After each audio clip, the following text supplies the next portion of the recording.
La Skoda Octavia de 3e génération, lancée en 2013, a bénéficié d'un restylage début 2017, aussi bien en berline qu'en break. L'évolution la plus marquante vient des feux avant, désormais au nombre de 4, pendant que la calandre et le bouclier ont été légèrement redessinés.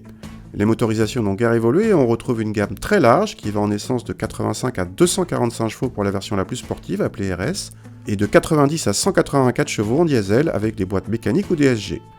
L'Octavia est également proposée en berline comme en break avec transmission intégrale, mais uniquement en diesel.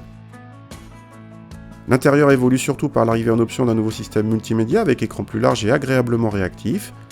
La qualité de présentation générale est flatteuse, on n'est pas loin du premium. À l'arrière, l'habitabilité est excellente pour la catégorie et 2 adultes, même grands, peuvent prendre place confortablement.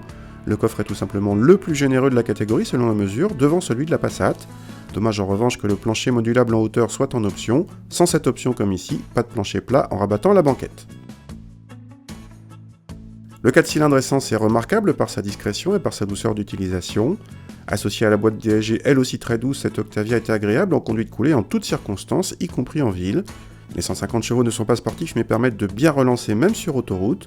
Côté châssis, notre voiture d'essai avec roue de 18 pouces et suspension pilotée optionnelle s'est montrée polyvalente. Le mode confort convient à la ville pour le moelleux mais occasionne trop de mouvements de caisse sur route. Les modes neutre ou sport y offrent de meilleurs compromis.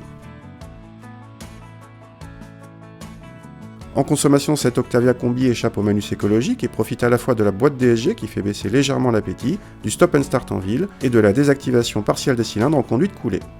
Pour une famille à l'essence de cette puissance, les chiffres sont assez bons.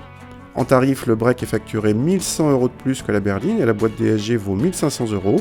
Du coup, notre modèle d'essai dépasse le justesse les 30 000 € hors option. C'est très bien placé dans la catégorie, mais on regrette d'avoir à recourir aux options pour le freinage automatique d'urgence notamment.